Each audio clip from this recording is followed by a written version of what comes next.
Emerald Parallax, from the Stories of the Vorian War series. By R. A. Bose, the nodal system designated Sector 77 Gamma within the Federation's core systems network had for decades been a relatively quiet junction.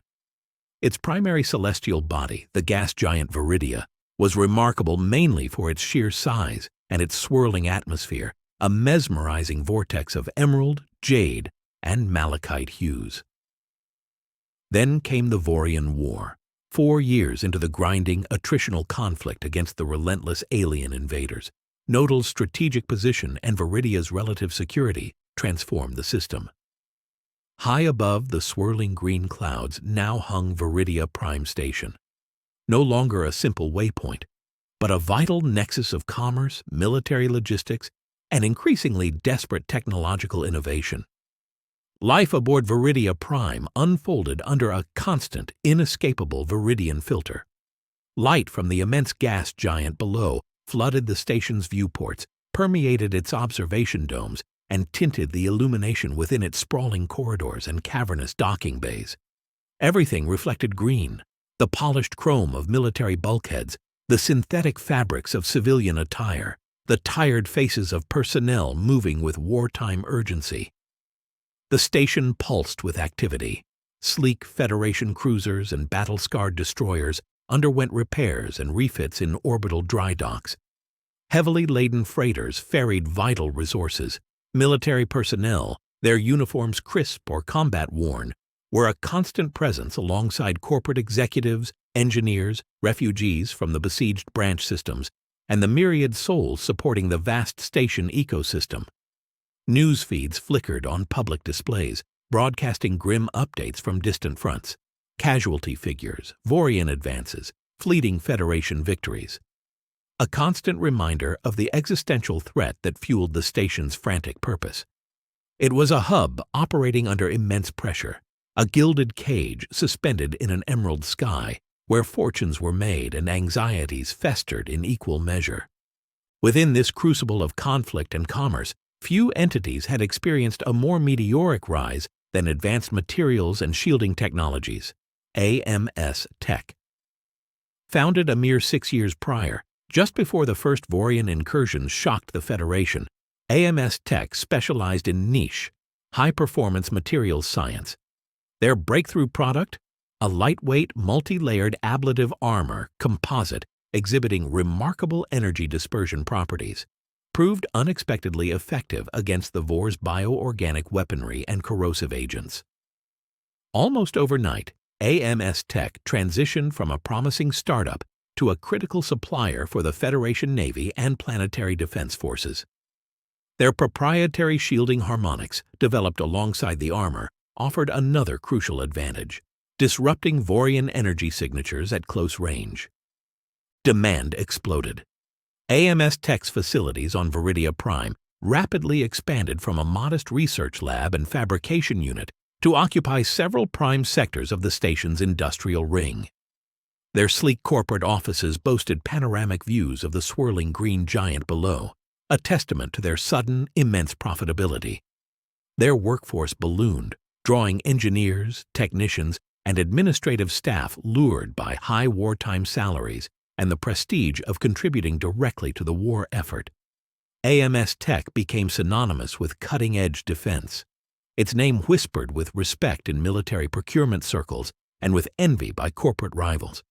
At the heart of this phenomenal success stood its two co-founders, Julian Vance and Marcus Thorne.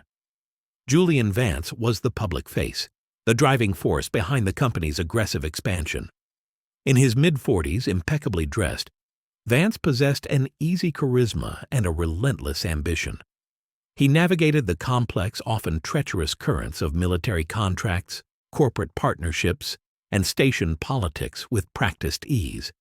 He could often be found in Viridia Prime's upscale sky lounges, schmoozing high-ranking naval officers, or negotiating distribution deals with representatives from Elix Corp subsidiaries.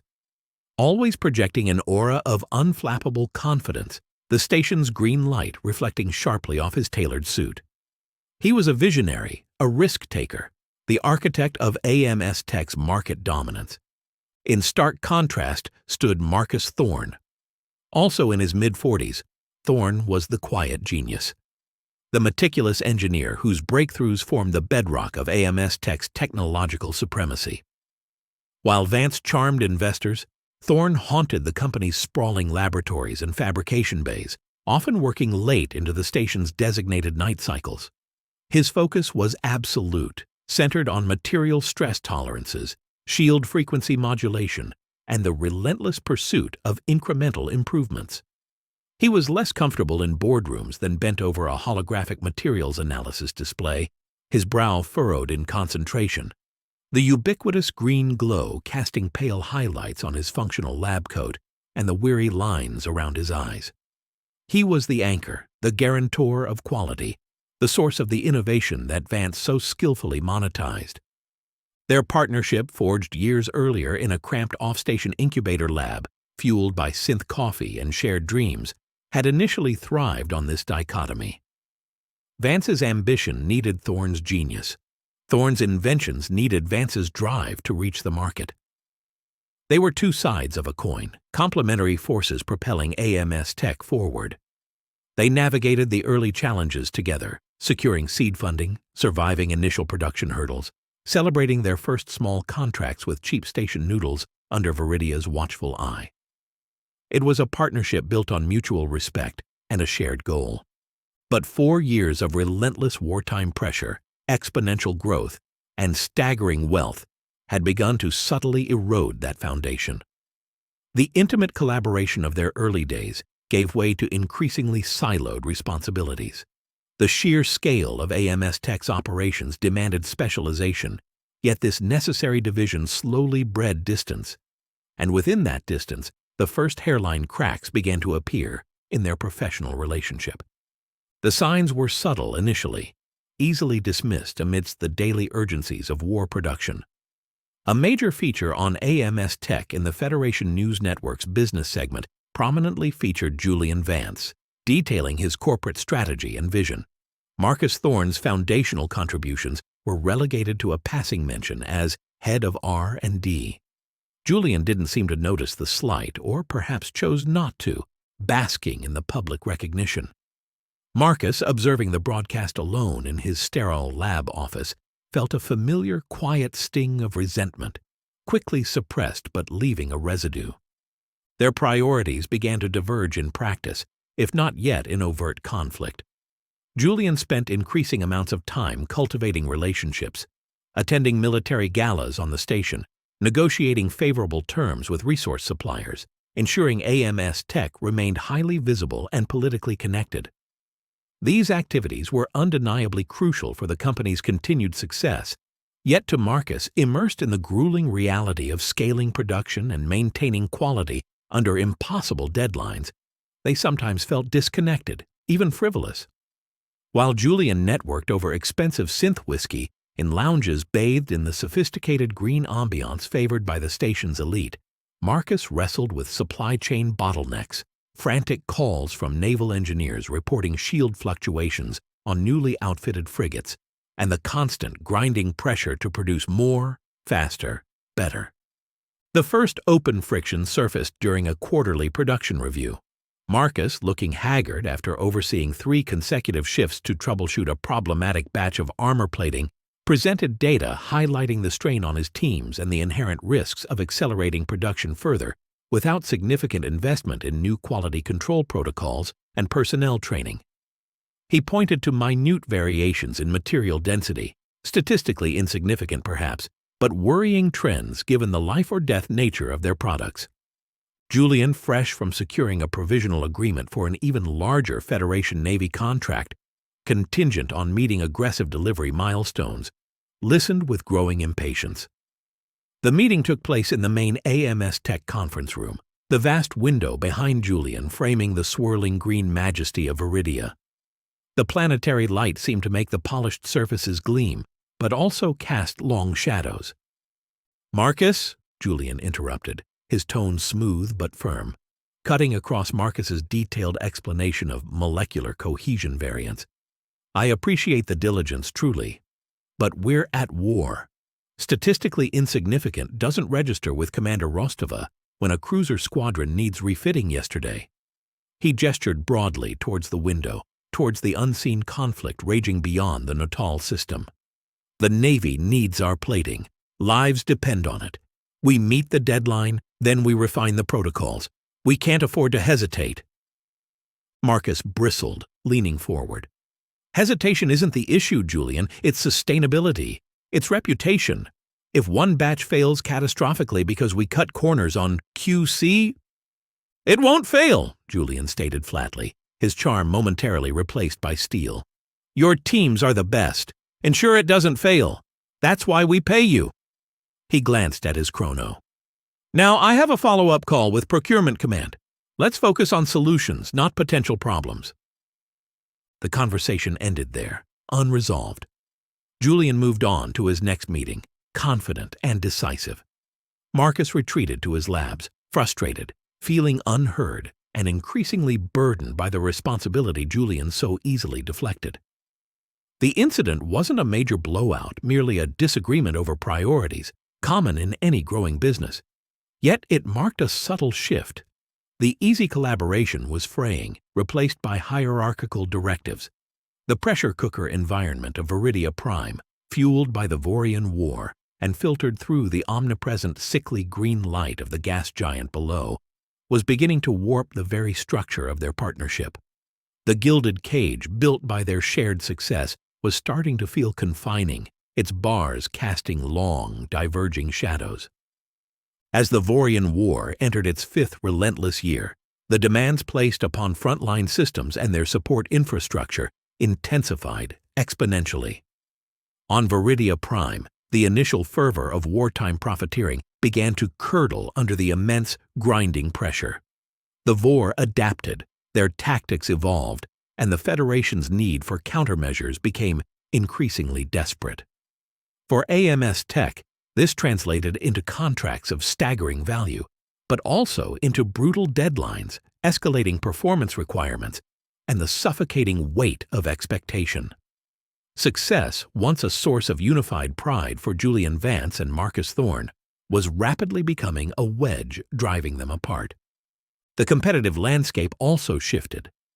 Attracted by the vast sums being poured into defense by the Federation government and entities like Elix Corp, rival corporations intensified their efforts, establishing larger presences on Viridia Prime.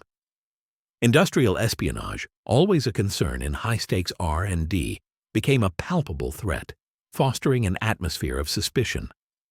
Rumors circulated through the station's corporate sectors, whispers of stolen data, poached engineers, sabotage disguised as production errors. Looming over everyone was the shadow of Elix Corp itself, the omnipresent behemoth known for absorbing promising competitors through lucrative buyouts or, failing that, crushing them through market manipulation and aggressive legal maneuvering. AMS Tech, despite its success, remained an independent entity, a tempting target. Compounding these external pressures was the increasingly stringent oversight from the Federation Navy. With casualty rates climbing in the branch systems and harrowing reports emerging of entire planetary defenses failing against new Vorian assault patterns, the military could afford no compromises. Commander Eva Rostova, the Navy's liaison officer for advanced defense systems stationed on Viridia Prime, embodied this intolerance for error. A veteran officer with a reputation for icy efficiency and zero tolerance for corporate maneuvering, Rostova became a frequent and often dreaded presence at AMS Tech headquarters.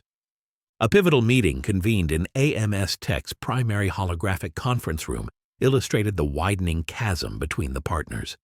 Commander Rostova stood impassively before the large display, the swirling green vortex of Viridia Prime visible through the armored viewport behind her, casting an almost lurid light on the proceedings.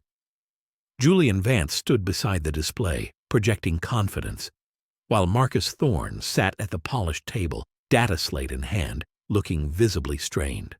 The topic was a minor but noticeable dip in the energy dispersion efficiency recorded during recent field tests of a new armor variant deployed on the FNS Vigilant Destroyer Squadron.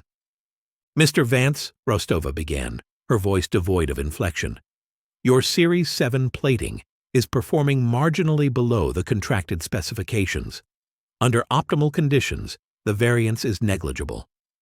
Under sustained bombardment simulation, however, the energy bleed-through exceeds acceptable parameters by 0.8%. While not catastrophic, it represents a potential vulnerability FleetCom finds concerning. Julian nodded smoothly, his expression conveying earnest concern. Commander, thank you for bringing this directly to our attention. We take any deviation, however minor, with the utmost seriousness. Marcus, he turned, his tone shifting slightly, becoming almost paternalistic. Perhaps you could shed some light? I know your teams have been working miracles under immense pressure to meet the accelerated deployment schedule. The implication was subtle but clear. The issue lay not with the design, but with the execution under pressure, Marcus's domain. Marcus stiffened, his fingers tightening on his data slate. He activated the holographic display, bringing up complex energy flow diagrams and material composition analyses. Commander, he stated, his voice tight but precise, the variance isn't due to production quality. It's a harmonic resonance artifact triggered by the specific shield frequencies employed by the Vigilant Squadron's new tactical array, something not factored into the initial testing parameters provided to us. My simulations, he tapped rapidly, overlaying new data, show a minor adjustment to the shield modulation, specifically a phase shift of 3.2 milliradians, completely eliminates the bleed-through and actually enhances overall dispersion by 1.1% above spec. Rostova studied the data intently, her expression unreadable. Julian stepped forward again, regaining control. Excellent work, Marcus. See, Commander? A simple adjustment. Proactive solutions. This is the agility AMS Tech provides. We'll transmit the updated modulation protocols to FleetCom immediately. He beamed at Rostova, projecting collaborative success, but Marcus wasn't finished. It wasn't simple, Julian, he retorted, looking directly at his partner. It required 3 days of nonstop diagnostic runs and recalibrations because the initial parameters were incomplete. If Procurement Command insists on rushing deployment before full cross-system integration testing. Thank you, Mr. Thorne, Rostova interrupted coolly, her gaze sharp. Your technical assessment is noted. Ensure the protocols are transmitted within the hour. Mr. Vance, I trust future deployments will incorporate more thorough integration testing before final delivery. It was a statement, not a question. Absolutely, Commander, Julian assured her. Lessons learned. Continuous improvement. After Rostova departed, the air in the conference room remained thick with unspoken tension. Julian turned to Marcus, his earlier bonhomie replaced by irritation. Was that necessary, Marcus? Undermining our primary client relationship with technical grievances? It was the truth, Julian, Marcus shot back, fatigue making his voice raw. You threw my teams under the bus to cover for incomplete specs pushed by your contact at procurement. I salvaged the situation, Julian countered, stepping closer, his voice low. Something you seem incapable of doing outside your lab. Stick to engineering, Marcus. Leave the diplomacy to me. He turned and strode out, leaving Marcus alone in the large room, the green light reflecting off the polished table, seeming to mock the brilliance of his solution, overshadowed once again by Julian's maneuvering. The friction extended beyond operational matters into the company's finances. Flush with cash from lucrative contracts, Julian began advocating for diversification and expansion into riskier, more speculative ventures. He proposed acquiring a smaller biotech firm working on experimental anti-Vore countermeasures, technology that was years away from viability if it ever panned out. He also pushed for significant expenditures on corporate image, renovating their offices into even more opulent spaces, acquiring a luxury shuttle for client entertainment, sponsoring high-profile station events. Marcus vehemently opposed these moves. Intense discussions, often held late in Julian's increasingly extravagant office overlooking Viridia, he argued for prudence. We need to reinvest in our core technology, Julian, Marcus insisted during one such argument. gesturing towards technical readouts showing potential avenues for improving their existing armor and shields. Upgrade the fabrication lines, expand the materials research division, hire more QC engineers. That's where our strength lies.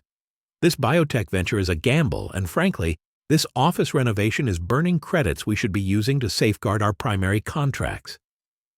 Julian leaned back in his expensive ergonomic chair, steepling his fingers, the green light catching the polished surface of his desk. "Marcus, darling Marcus," he said, his tone patronizing, "war isn't just fought with plating and shields. It's fought with vision, with dominance.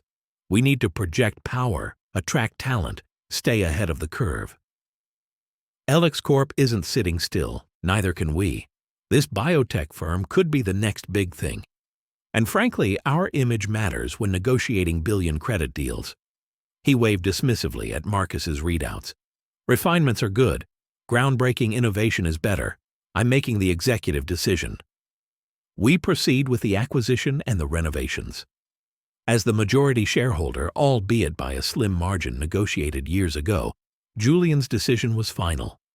Marcus could only watch, his suspicion growing that Julian's vision was increasingly driven by ego and a desire for personal empire building rather than sound business strategy. The final stress fracture appeared under the guise of security. Viridia Prime experienced a minor wave of network intrusions targeting several corporations, AMS Tech included. The breaches were contained quickly, likely low-level probing by rival intelligence services or independent hackers. No critical data appeared compromised. Yet Julian seized upon the incident with almost theatrical alarm. Citing the absolute need to protect sensitive military technology vital to the war effort, he initiated a sweeping overhaul of AMS Tech's internal security protocols. New biometric scanners were installed. Network access levels were compartmentalized with far greater granularity, and sophisticated monitoring software was deployed across the company's internal network, ostensibly to detect unauthorized activity. Julian personally oversaw the implementation, framing himself as the vigilant guardian against espionage. However, the nature of the implemented changes raised quiet alarms for Marcus. The new system architecture gave Julian's office significantly broader oversight capabilities across all departments, including R&D communications logs and data transfer records. Access Julian previously didn't have without specific authorization. Certain high-level encryption protocols Marcus used for his personal research notes and external technical consultations were flagged, requiring new justification or routing through Julian's administrative channels. Presented as unfortunate but necessary bureaucratic hurdles in the name of security, Marcus perceived them differently. Under the incessant, watchful green glow permeating every corner of the station, Julian's security measures felt less like protection against external threats and more like tightening surveillance directed inward, directed specifically, Marcus suspected, at him. The foundation of trust, already cracked, was beginning to crumble. The carefully constructed facade of partnership at AMS Tech began to visibly decay. The synergistic dynamic that had propelled Julian Vance and Marcus Thorne to the heights of wartime industry dissolved, replaced by a corrosive atmosphere of suspicion and resentment. Communication, once fluid and collaborative, became strained and infrequent, often relegated to terse internal memos or tense, unavoidable encounters in the station's corridors, all under the omnipresent, watchful green gaze of Viridia. They retreated into their respective spheres, Julian immersed in corporate maneuvering and financial strategy, Marcus burrowing deeper into the technical intricacies of the labs. But now, their separation felt less like efficient division of labor and more like the digging of trenches. Julian Vance's ambition, amplified by success and the constant pressure from FleetCom and competitors, began to curdle into outright paranoia. He saw threats lurking in every shadow, potential betrayals behind every closed door. His focus narrowed obsessively onto his partner. Marcus's quiet nature, once seen as a sign of thoughtful concentration, now appeared secretive, even conspiratorial. His late nights in the labs were no longer viewed as dedication, but as opportunities to siphon proprietary data or sabotage production schedules. Marcus's justifiable frustrations over Julian's financial decisions and management style were twisted in Julian's mind into evidence of jealousy and treacherous intent. Was Marcus planning to defect to LXCorp, taking AMS Tech's secrets with him? Was he colluding with Commander Rostova, feeding her negative reports to undermine Julian's authority? Driven by these escalating suspicions, Julian began to actively monitor his partner. Leveraging the expanded administrative access granted by the new security protocols he himself had implemented, Julian started reviewing Marcus's internal communications. Flagged emails, data transfer logs, even encrypted voice calls routed through the company network. He meticulously tracked Marcus's movements within the AMS Tech sectors via security badge logs, noting every entry into restricted labs, every meeting with subordinates, every deviation from routine. He found no concrete proof of wrongdoing, only ambiguous data points, easily misinterpreted through the lens of his paranoia, an encrypted message to an off-station legal consultant, seen by Julian as collusion. Extended time spent analyzing competitor shield technologies, construed as preparation for defection. Quiet conversations with senior engineers, perceived as attempts to sow dissent. Julian even began subtly probing his own loyal subordinates, particularly his ambitious executive assistant, feeding them vague concerns about Marcus's lack of commitment or questionable judgment, hoping to glean corroborating information or foment allies within the company against his partner. Every action Thorne took, no matter how mundane, the narrator observes, was filtered through Vance's increasingly distorted perception. A request for budget reallocation became an attempt to siphon funds. A technical disagreement became deliberate obstruction. Silence became proof of hidden guilt. The partnership was fracturing under the weight of imagined betrayals. The constant sickly green light filtering through Julian's opulent office windows seemed to magnify these suspicions, making shadows dance and fostering a sense of claustrophobic unease. Marcus Thorne, meanwhile, navigated his own deepening spiral of mistrust. He saw Julian's charisma morphing into manipulative arrogance, his ambition into unchecked greed. Julian's lavish spending on corporate aesthetics while simultaneously squeezing R&D budgets felt like a personal insult, a dismissal of the core innovation that fueled their success. The implementation of the new security system, particularly the increased oversight directed at the labs and Marcus's personal data streams, felt like a deliberate tightening of control, a clear signal of Julian's distrust.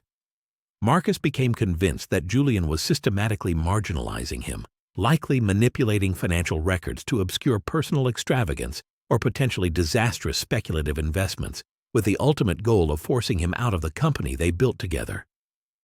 Fearing Julian might fabricate cause for dismissal or lock him out of critical systems entirely, Marcus began taking countermeasures.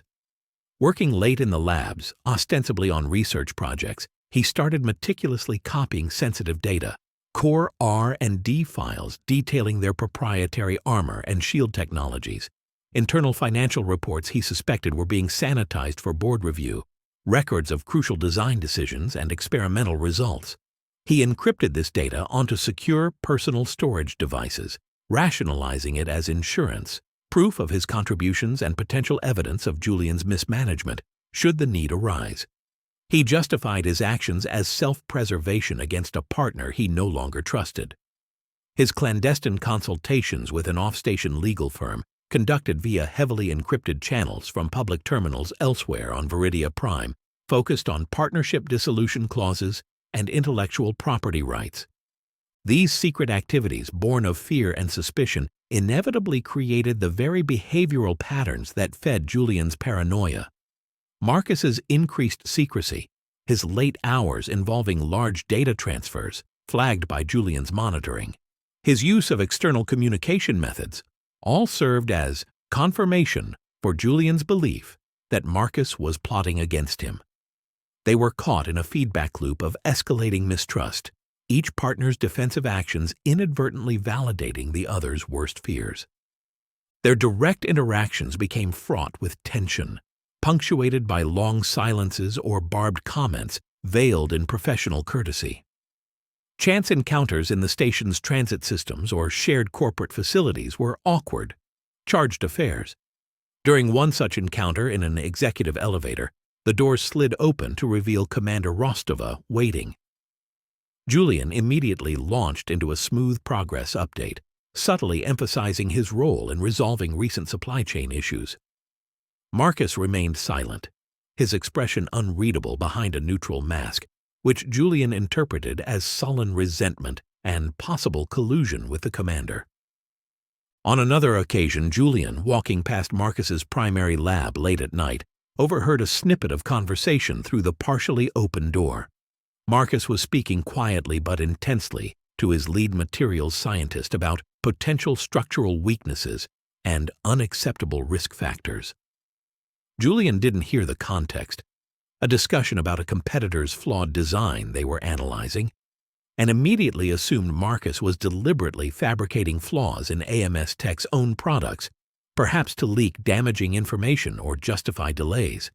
He didn't confront Marcus. Instead, the overheard fragment festered, solidifying his conviction of betrayal. Conversely, Marcus, reviewing quarterly financial summaries provided by Julian's office, noted several large, vaguely labeled expenditures categorized under strategic business development. When his requests for detailed breakdowns were met with obfuscation or delays by Julian's assistant, citing confidentiality related to ongoing negotiations, Marcus's suspicions of embezzlement intensified. He cross-referenced the dates with Julian's travel logs, noting trips to luxury resorts on other core worlds, further fueling his belief that company funds were being misappropriated for personal gain. The air within AMS Tech grew thick with this unspoken hostility. Employees felt the tension, whispering in break rooms, sensing the fracture at the very top. Productivity subtly dipped as uncertainty spread. The vibrant, dynamic atmosphere that had characterized AMS Tech's rise was replaced by a climate of anxiety and division. The partnership, once the engine of their success, was now poisoned by paranoia, grinding towards an inevitable, destructive conclusion, all under the pervasive, inescapable green glow of the indifferent gas giant Viridia. The fragile détente between Julian Vance and Marcus Thorne, held together by the thinnest threads of professional necessity and the sheer momentum of their company, was destined to snap. The accumulated weight of paranoia, resentment, and unspoken accusations had created an instability too volatile to sustain. All it required was a sufficiently forceful catalyst to shatter the remaining semblance of their partnership and push one or both past the point of no return. That catalyst arrived not from the external pressures of the Vorian War or corporate rivals, but from within the poisoned heart of their relationship itself. Marcus Thorne, after weeks of clandestine data gathering and increasingly alarming consultations with his off-station legal counsel, felt he finally had enough evidence, or what he strongly believed was evidence, of Julian's financial impropriety. He had correlated vague expense reports with Julian's opulent travel, identified significant fund transfers to subsidiary accounts with opaque justifications, and noted discrepancies between internal production cost analyses and the figures presented in official reports submitted to the AMS Tech Board and, more critically, to their Federation Navy overseers. Driven by a mixture of righteous anger, fear for the company's stability, and a desperate need to protect his own stake and reputation, Marcus decided he could no longer remain silent. His lawyers had advised caution, urged him to gather more concrete proof, but Marcus felt the situation was escalating too rapidly. He resolved to confront Julian directly, armed with his compiled data, and issue an ultimatum. The confrontation took place late in the station's designated cycle, long after most AMS Tech employees had departed for their quarters or the station's entertainment sectors. Marcus requested a meeting in Julian's office, citing an urgent matter. Julian, whose own paranoia had reached fever pitch after recently intercepting another encrypted communication log between Marcus and his lawyer, which Julian interpreted as the final stage of plotting, agreed, perhaps anticipating a showdown, perhaps seeing an opportunity to corner Marcus himself. Julian's office was large, bordering on opulent, a stark contrast to Marcus's functional labs. One entire wall was a reinforced viewport offering a breathtaking, dizzying panorama of the swirling green clouds of Viridia below.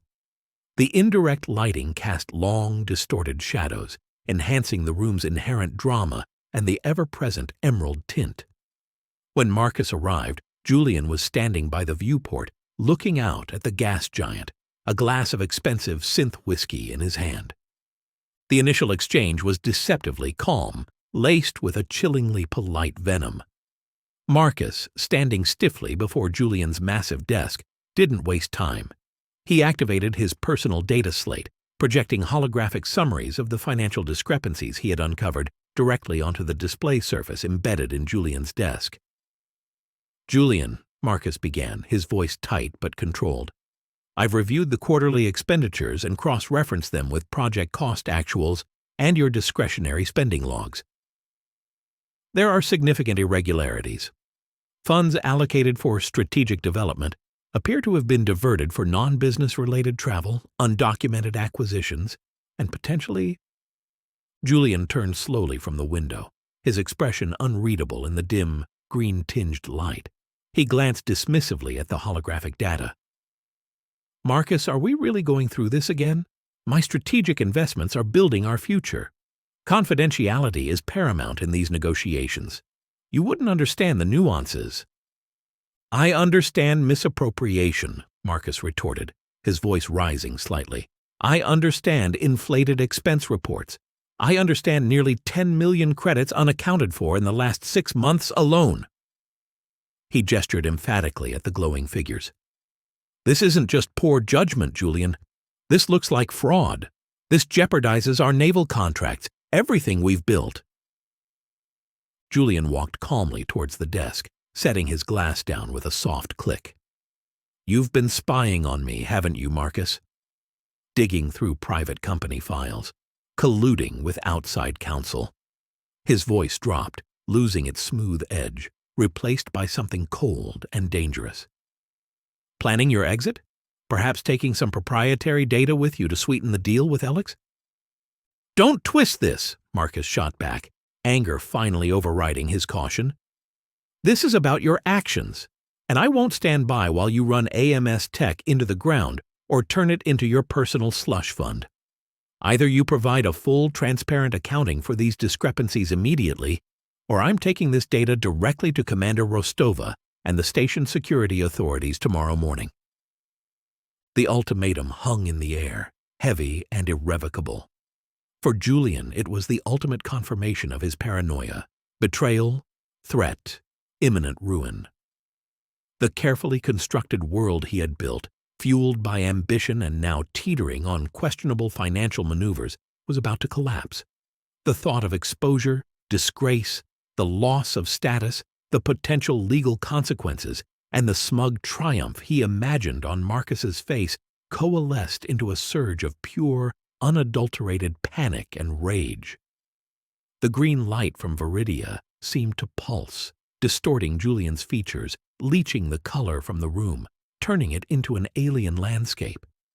His reaction was not calculated. It was primal. He lunged across the desk, not with a weapon, but with raw fury. Marcus, caught off guard by the sudden physical aggression, stumbled backward. Julian grabbed the first heavy object his hand landed on, a solid, crystalline award statuette sitting on the corner of the desk, ironically commemorating AMS Tech's excellence in wartime innovation. He swung it wildly. Marcus raised his arm defensively, shouting, "Julian, stop!"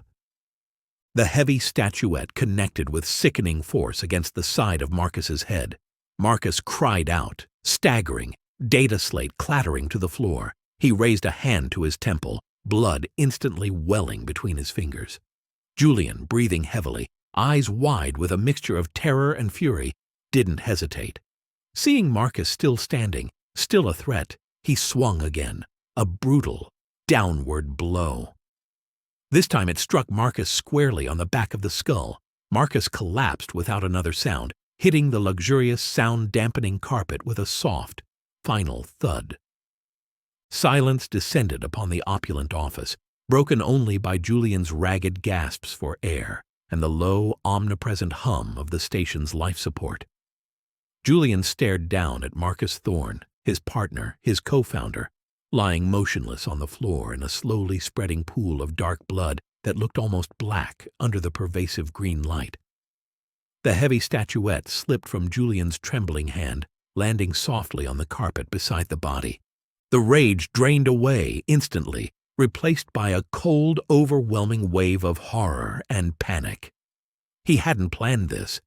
It wasn't a calculated move. It was a catastrophic loss of control, an eruption of the paranoia and pressure that had been building for months. He looked at Marcus's still form, at the blood staining the expensive carpet, at the incriminating weapon lying beside him. He was trapped. The doors were sealed, the room soundproofed, but the reality of his actions, the sheer irreversible finality of it, crashed down upon him. He had crossed a line from which there was no return.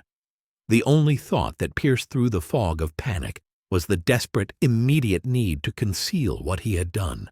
The confrontation was over. The frantic, clumsy cover-up was about to begin. In the immediate aftermath of the fatal blow, Julian Vance stood frozen in his luxurious office, the silence roaring in his ears, amplifying the frantic thumping of his own heart. The green light filtering in from the gas giant Viridia seemed to warp the scene, casting the still form of Marcus Thorne and the spreading pool of blood in grotesque, alien hues. The horror of his actions, the sudden, irreversible violence, threatened to paralyze him. But primal survival instincts, honed perhaps by years of ruthless corporate maneuvering, quickly asserted themselves over the initial shock. Panic remained, a cold knot in his stomach, but it spurred him into frantic, desperate action. He had to erase this.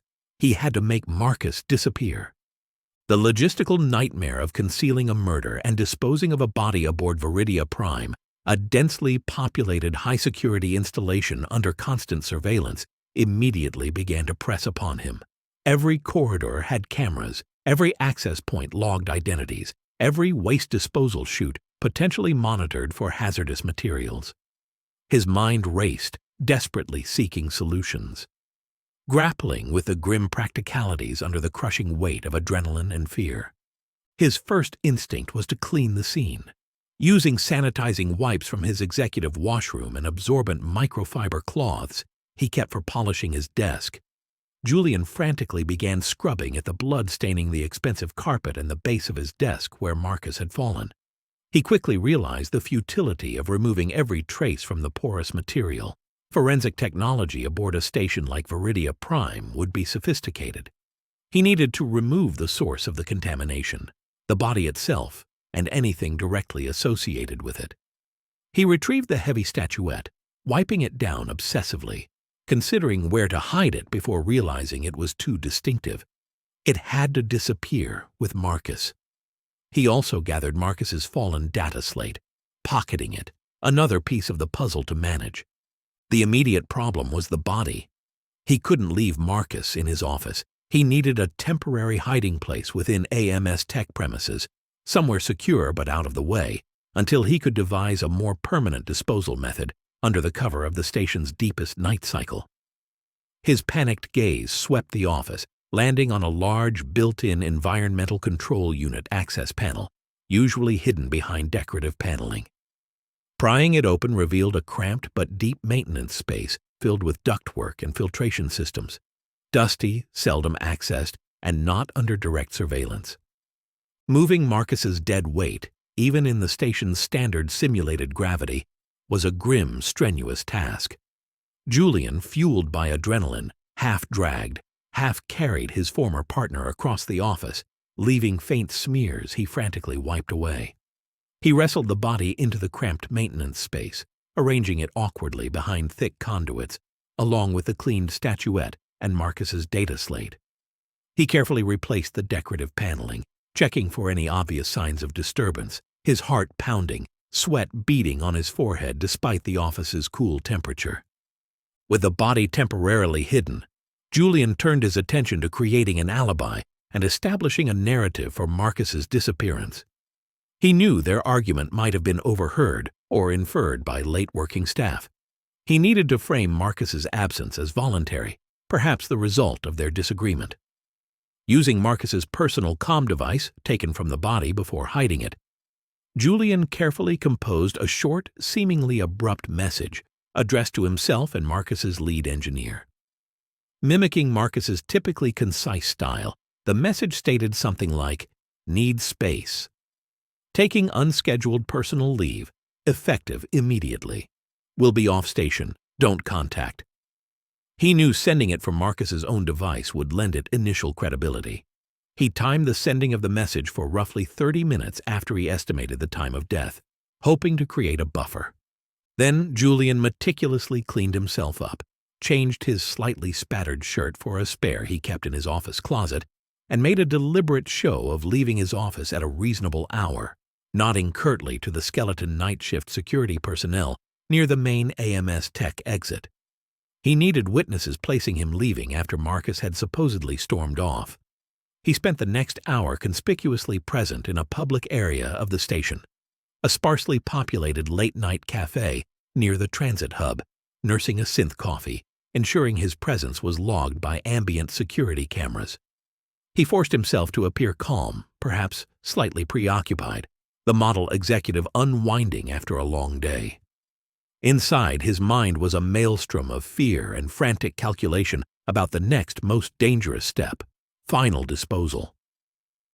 Hours later, during the station's designated quiet hours, between 3 a.m. and 5 a.m., when personnel traffic was minimal, Julian returned to AMS Tech, using his executive override code to bypass the main section lockdowns.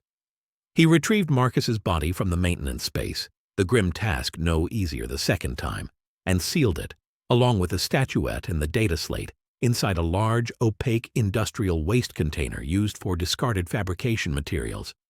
His plan was to transport this container to one of the station's peripheral cargo bays, specifically Bay 7C, a seldom-used docking point primarily for automated waste barges, and jettison the container into space disguised as routine industrial refuse disposal. He used a heavy-duty cargo drone, normally reserved for moving raw materials, to transport the large container through the deserted service corridors of AMS Tech and towards Cargo Bay 7C. The journey felt agonizingly long, every hum of the station's machinery, every flicker of the green-tinted emergency lighting amplifying his paranoia. He expected alarms to blare, security patrols to appear around every corner. He reached Cargo Bay 7C without incident. The bay was automated, dimly lit, smelling faintly of ozone and recycled air. Accessing the main cargo lock controls required high-level clearance. Julian swiped his personal executive security card. The system registered his identity: Julian Vance, CEO, AMS Tech. Access granted. He inputted the command sequence for unscheduled waste jettison, overriding the standard manifest requirement with his executive privilege code. The outer doors of the airlock hissed open, revealing the star-dusted blackness and the immense, swirling green curve of Viridia below. With the cargo drone, he maneuvered the container into the airlock. He hesitated for a fraction of a second, a wave of nausea washing over him as he looked at the anonymous container holding his former partner. Then he hit the jettison command. Powerful magnetic clamps released the container, launching it silently into the void, where it tumbled slowly away from the station, destined to eventually burn up in Viridia's upper atmosphere or drift indefinitely in the Notal system. The outer doors hissed shut. Julian Vance stood alone in the silent cargo bay, breathing heavily, the green emergency lights reflecting in his wide eyes. He had done it. Marcus Thorne was gone. The evidence was ejected into the void. He felt a surge of desperate relief, quickly followed by bone-deep exhaustion and the lingering chill of fear. He had committed murder, disposed of the body, faked a message, established a timeline. It seemed, in his panicked state, like a complete, if terrifyingly executed plan.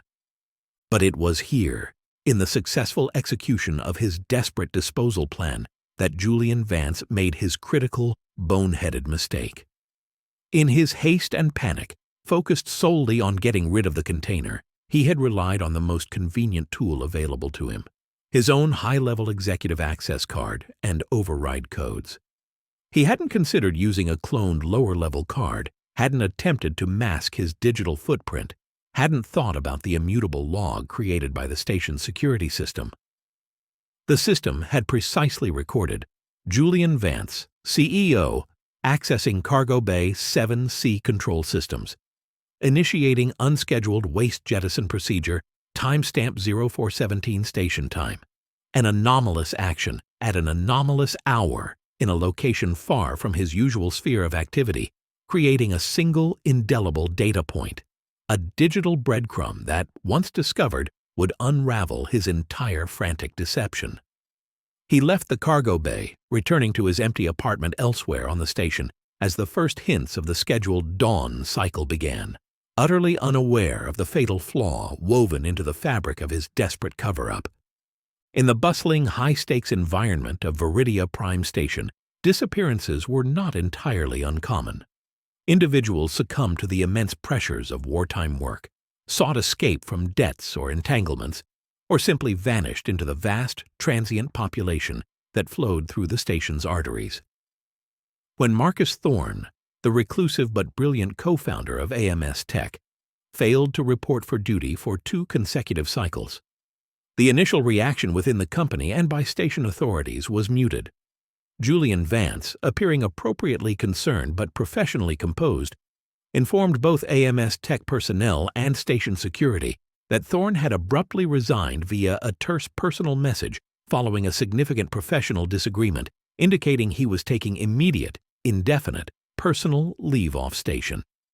The faked message sent from Thorne's own device lent credence to this narrative, painting a picture of an overworked, potentially volatile genius finally reaching his breaking point. The case file landed on the desk of Detective John Lee of the Viridia Prime Station Security Forces. Lee, a man in his late 30s with a reputation for quiet diligence and methodical procedure, approached it initially as a standard missing persons inquiry within a high-stress corporate environment. Voluntary departures, often abrupt, were frequent enough not to immediately raise alarms. Lee began his investigation with routine checks, cross-referencing station departure manifests, no record of Thorne leaving Viridia Prime, monitoring financial activity, Thorne's accounts remained untouched, and conducting preliminary interviews within AMS Tech. Julian Vance, when formally interviewed by Detective Lee, played the part of the concerned but slightly bewildered business partner. He recounted their final argument, framing it as a passionate but ultimately professional disagreement over strategic direction. He expressed disappointment at Thorne's sudden departure, but emphasized his partner's sometimes mercurial nature and intense dedication, suggesting the pressure might simply have become too much.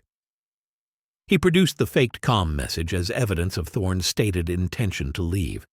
To the casual observer, Vance's performance was convincing, a leader grappling with the unexpected departure of a key colleague during a critical time. However, Detective Lee was not a casual observer. His process was built on meticulous attention to detail and an innate skepticism towards surface narratives. Several inconsistencies began to emerge, small cracks in the facade of a simple voluntary disappearance. Firstly, the comm message itself felt subtly wrong. While concise like Thorne's usual communications, the phrasing lacked his typical technical precision, and the timing, sent late at night immediately following a major argument, seemed almost too convenient, too neat. Secondly, interviews with Marcus Thorne's direct subordinates and lab technicians painted a different picture. While acknowledging Thorne could be demanding and intensely focused, they universally described him as meticulous, responsible to a fault, and deeply committed to their ongoing projects. The idea of him abandoning critical research, let alone his entire life's work, without any prior indication or proper handover, seemed fundamentally out of character. Whispers of the escalating tension between Thorne and Vance also surfaced, hinting at a conflict far deeper than the professional disagreement Vance described. Lee requested a consultation with Commander Eva Rostova, the Navy liaison officer who worked closely with AMS Tech. Rostova, bound by military protocol, offered no speculation but provided objective observations. She confirmed the recent meeting regarding the Series 7 plating variants, noting the palpable tension between Vance and Thorne. She described Vance as smooth, perhaps overly concerned with appearances, and Thorne as technically brilliant but increasingly stressed.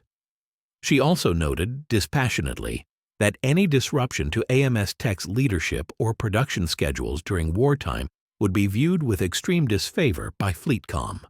While offering no direct accusations, Rostova's professional assessment added weight to the sense that something was amiss within AMS Tech's executive suite. Feeling the narrative shifting, Detective Lee began digging deeper.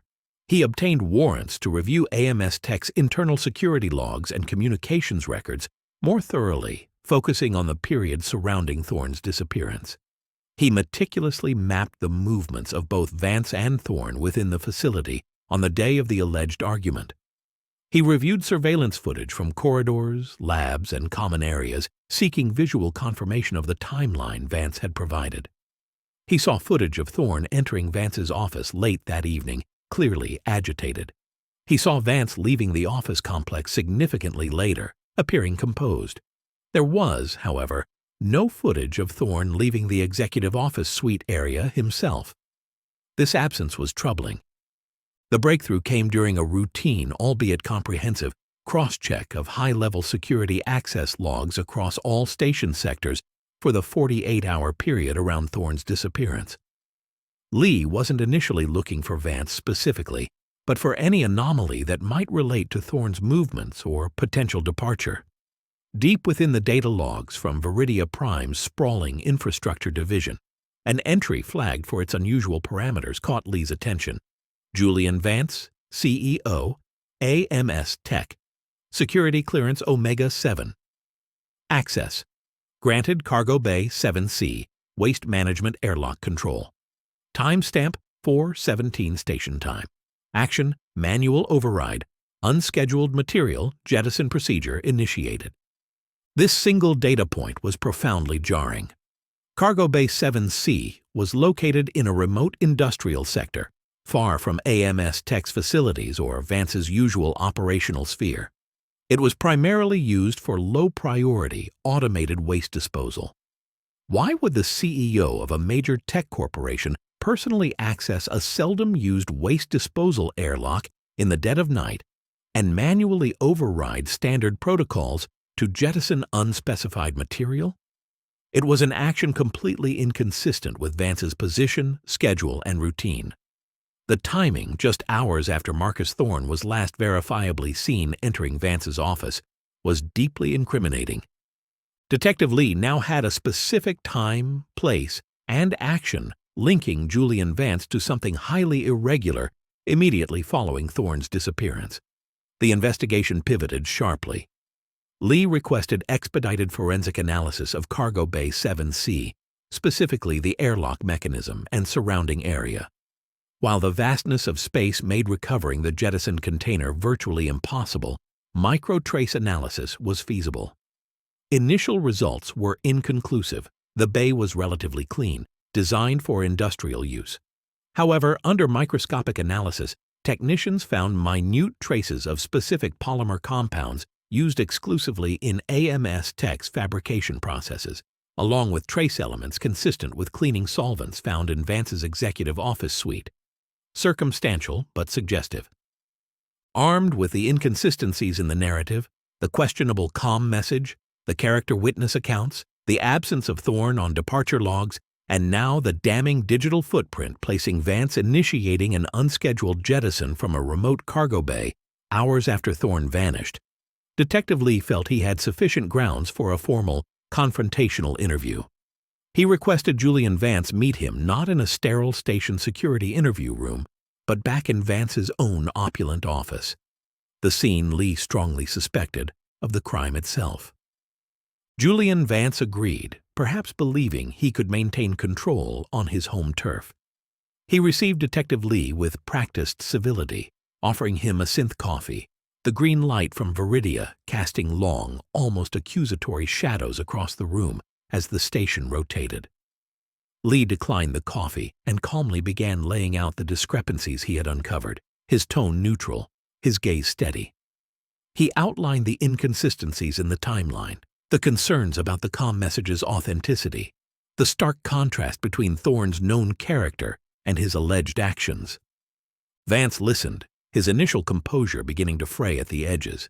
He attempted to counter, reiterating his previous explanations, emphasizing Marcus's supposed volatility, suggesting perhaps Thorne had enemies, hinting at corporate espionage or sabotage by rivals trying to destabilize AMS tech. He became more animated, gesturing towards the viewport, speaking of the immense pressures of the war effort, implying Thorne might have cracked under the strain in ways no one could predict. He tried to project reasonableness, concern, even a touch of indignation that Lee would pursue these baseless implications against a vital wartime industry leader. Detective Lee let him speak, observing the subtle signs of stress, the slight tremble in Vance's hand as he adjusted his collar, the faint sheen of sweat on his brow despite the cool air, the way his eyes avoided Lee's direct gaze when discussing the night of the disappearance. When Vance finally paused, Lee leaned forward slightly, his voice remaining level. "Mr. Vance, your explanations are noted. However, there is one point I need clarification on. Can you explain why, at 4:17 on the morning after Mr. Thorne disappeared, you personally accessed Cargo Bay 7C and initiated an unscheduled high-clearance manual jettison of undocumented material?" The question landed like a physical blow. The color drained from Julian Vance's face. He visibly recoiled, his carefully constructed facade crumbling instantly. "Cargo Bay 7C?" he stammered, attempting confusion. I don't recall. Perhaps a security alert I responded to? Routine system checks?" "There were no security alerts for Cargo Bay 7C during that cycle, Mr. Vance," Lee stated flatly. "And station logs show no scheduled system checks requiring your personal override. They do show your unique Omega-7 security code accessing the jettison controls." Lee held up a data slate displaying the specific log entry, time-stamped and highlighted, a procedure used for emergency disposal requiring the highest level clearance. "Can you explain what material required such urgent undocumented disposal in the middle of the night?" Julian Vance stared at the glowing entry on the data slate, the irrefutable digital proof of his fatal mistake. There was no explanation, no plausible deniability. The carefully crafted narrative, the frantic cover-up, all collapsed under the weight of that single, damning log entry. His eyes darted around the opulent office, now feeling like a trap, the green light from Viridia seeming to press in on him, suffocating him. His breath came in ragged gasps. He opened his mouth, then closed it. The fight went out of him, replaced by utter despair. He sank heavily into his expensive chair, burying his face in his hands. Some accounts say he confessed immediately, the words tumbling out in a torrent of panic and regret. Others report he simply remained silent, broken, offering no further resistance. Detective Jian Li signaled the uniformed station security officers, waiting discreetly outside. They entered the office, the sterile white and gray of their uniforms clashing with the room's luxurious decor. Julian Vance, the visionary CEO, the wartime industrialist, the architect of AMS Tech's success, was formally arrested on suspicion of the murder of his partner, Marcus Thorne. As the officers escorted him out, Vance caught a final glimpse of the swirling green clouds of Viridia through his office window, the indifferent, beautiful backdrop to his ambition, his paranoia, and his ultimate, self-inflicted downfall. The murder of Marcus Thorne by Julian Vance sent shockwaves through Viridia Prime and the corporate structures supporting the Federation War effort. AMS Tech, deprived of both its visionary founder and its technical genius, faltered, eventually being absorbed at a bargain price by a subsidiary of the ever-present Elix Corp. The advanced technologies they pioneered continued to aid the war effort, but the company itself became another casualty, consumed not by the external Vorian threat, but by the internal poisons of greed and paranoia, amplified in the high-pressure crucible of war.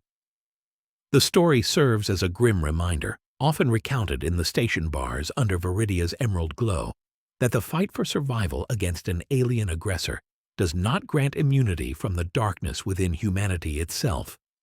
The capacity for ambition to curdle into obsession, for partnership to decay into betrayal, and for success to seed its own destruction, even amidst a struggle for collective existence.